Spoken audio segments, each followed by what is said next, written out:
রেফারেন্সটা যে আপনি এক্সপ্লেন করছেন বেদের কোথায় লেখা আছে রেফারেন্সটা আমাকে সেন্ড করেন। হ্যাঁ বের করতে হবে, বের করেন না আপনি। আপনি এটা আমাকে বলে দেন কোথায় আছে, কোথাও কোথায় এটা আপনার কোথায় আছে, কোন বেদে আছে, ঋক্সাম যজু অথর্ব কোথায় আছে, এটা কোন জায়গায়, ব্যাখ্যাটা কোথায়, এটা উপনিষদের ব্যাখ্যা আছে, কোরআনে আছে, এটা কোন কোরআনে আছে, ঋগ্বেদ 10 কোথায় থেকে আছে, আমাকে এটা আপনি রেফারেন্সটা দেন। ঈশ্বরের আপনি ঋগ্বেদ প্রশ্ন করছেন, উত্তরটা শুনুন। 10 বার একটা প্রশ্ন 10 বার করলে তো হবে না।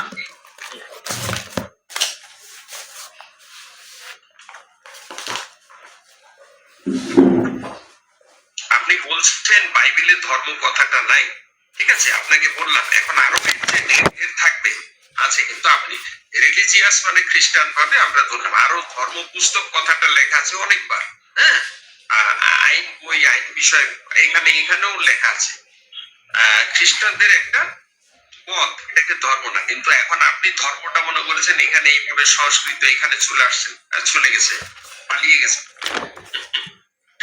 দাদা আমি আসলে রেকর্ড করতেছিলাম দাদা, ও মানে আমাকে দেখছে। হ্যাঁ শুনতে পাচ্ছেন? হ্যাঁ দাদা শুনতে পাচ্ছি, বলেন। আমরা আওয়াজ কেটে কেটে আসতে পারবো। হ্যাঁ এখন ঠিক আছে, বলেন, শোনা যাচ্ছে, বলেন।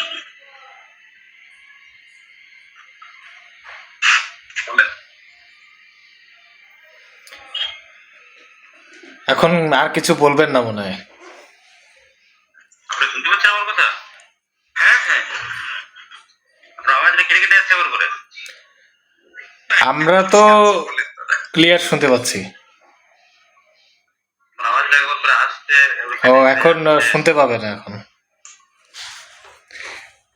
বুঝতে পারছেন? অথর্ববেদ 13:4-16 বুঝতে পেরেছেন? হ্যাঁ অথর্ববেদ 10:7-38, যজুর্বেদ 32:11 বুঝতে পেরেছেন? হ্যাঁ হ্যাঁ বলুন এবারে কি বলতে। সেখানে কি লেখা আছে বলেন। ঈশ্বর হচ্ছে নিরাকার, তিনি জন্মগ্রহণ করে না, ঈশ্বর হচ্ছে এক অদ্বিতীয়। আচ্ছা তাকে দেখতে পাওয়া যায় না যেহেতু তিনি নিরাকার, কিন্তু বাইবেলের দৃষ্টিকোণ থেকে দেখতে পাওয়া যায়। হ্যাঁ তিনি ওই আসমানে তার হাতটা মডরায় ঘুরে, ঠিক আছে, তাকে দুজন দেখে হয়েছে।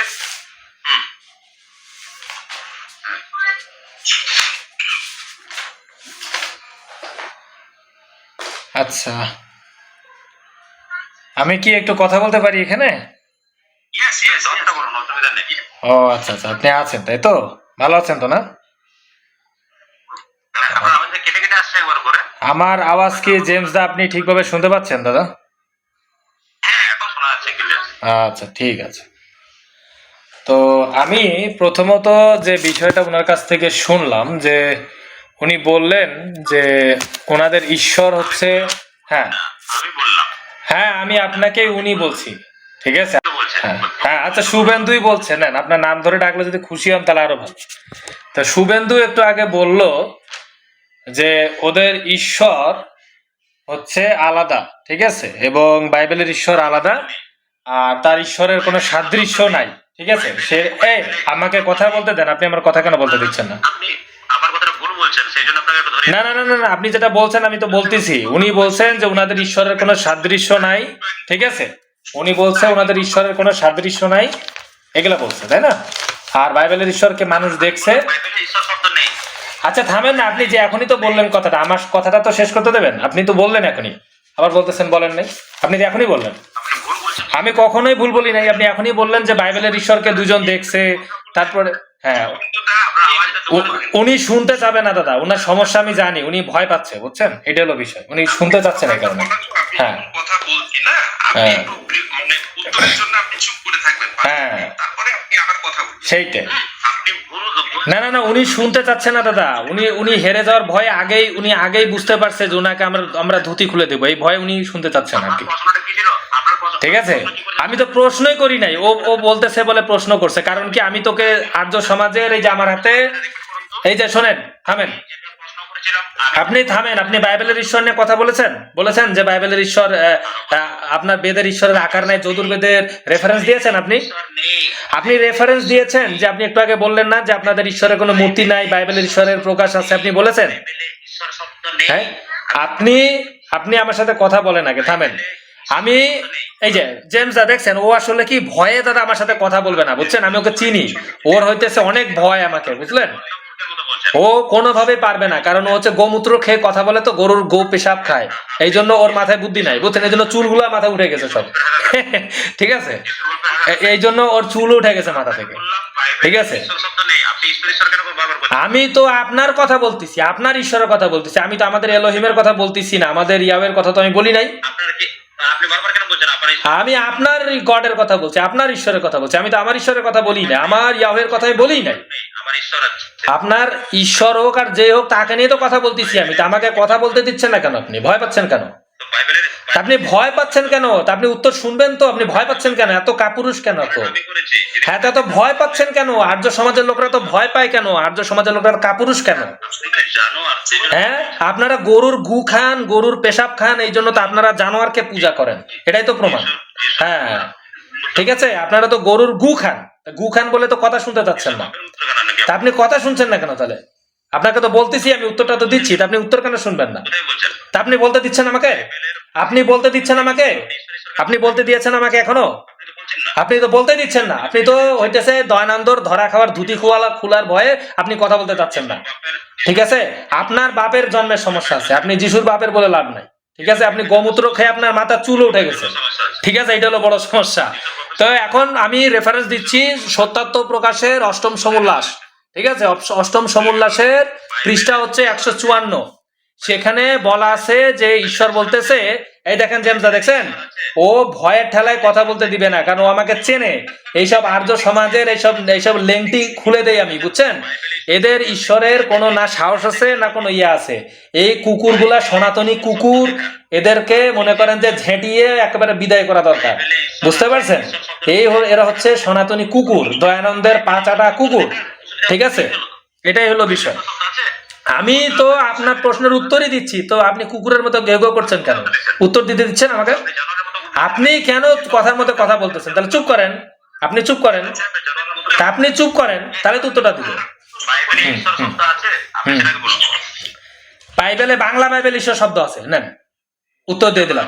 হ্যাঁ, বাংলা বাইবেল ঈশ্বরের শব্দ আছে, নেন, আপনার কথা শেষ। বাংলা বাইবেলে, বাংলা অনুবাদ বাইবেলে ঈশ্বর শব্দ আছে, নেন। হ্যাঁ, বাংলাতে বাংলা বাইবেল ঈশ্বর শব্দ আছে, বাংলা বাইবেল ঈশ্বর শব্দ আছে, প্রত্যেকটা বাংলা বাইবেলে ঈশ্বর শব্দ আছে। হ্যাঁ, অনুবাদে প্রত্যেকটাতেই আছে। আপনার উত্তর পাইছেন আপনি, এমনি বললেন যে বাইবেলে কোথায় ঈশ্বর শব্দ আছে, আপনাকে বললাম প্রত্যেকটা বাংলা বাইবেল ঈশ্বর শব্দ আছে, প্রত্যেকটা বাংলা বাইবেল বাংলা শব্দতে ঈশ্বর আছে। কে বলছে আপনাকে বাংলা বাইবেল ঈশ্বর শব্দ নাই?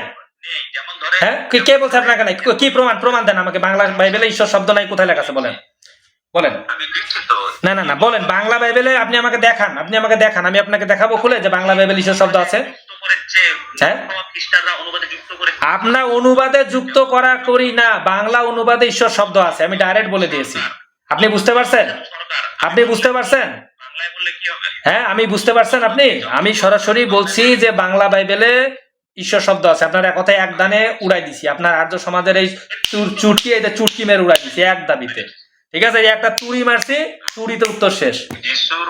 ঠিক আছে, দয়ানন্দের বাপের ঠিক ছিল না, ওই জন্য নিজের বাপের সাথে ঝগড়া করে সে হইতেছে আলাদা করে মানুষের দেহ কাটে সে খুঁজতেছিল ভিতরে আত্মা কোথায়। তা সে কত বড় গাধা ছিল এটা থেকে প্রমাণ হয়ে যায়। দয়ানন্দ কত বড় গাধা ছিল যে মানুষের শরীরের ভিতরে আত্মা খুঁজতেছিল, অষ্টচক্র না সপ্তচক্র, ওরা যে চক্রে বিশ্বাস করে সেগুলা খুঁজতেছিল, যে খুঁজতে পায় নাই, তখন বলতে সেগুলা নাই। তো ওই গাধা এটা খুঁজে পায়নি কেন, যে মানুষের প্রাণ কোথায় আছে ওই গাধা খুঁজে পাইছিল? দয়ানন্দ গাধা সরস্বতী যে পাগল, ও কি খুঁজে পাইছিল? ও খুঁজে পায় নাই। খালি এখান থেকে বোঝা যায় যে দয়ানন্দ সরস্বতী হলো একটা মূর্খ এবং দয়ানন্দ সরস্বতী একটা পাগল। ঠিক আছে, তো মূল বিষয় হচ্ছে এই পাগল বলে কি, আমি আপনাদেরকে বলে দিই, এই গাধা বলে কি যে এদের ঈশ্বর নাকি এক ঈশ্বর। ঠিক আছে, এই কুকুরদের ঈশ্বরের কোনো ঠিকই নাই। এই কুকুরদের কোনো ঈশ্বর নাই, এই কুকুরদের ঈশ্বর হচ্ছে দয়ানন্দ। ঠিক আছে, এটা তো বলতেছি, এই কুকুরদের ঈশ্বর হচ্ছে দয়ানন্দ সরস্বতী। এই কুকুররা দয়ানন্দ সরস্বতীর ছবির পূজা করে। ঠিক আছে, এই কুকুরগুলার ঘরে যদি যান দেখবেন যে কুকুরগুলা হচ্ছে কি ওই যে দয়ানন্দ সরস্বতীর ছবিকে পূজা করে এই কুকুরগুলা। ঠিক আছে, এই কুকুরগুলার প্রত্যেকটা ঘরে দেখতে পাবেন। ঠিক আছে। ওরা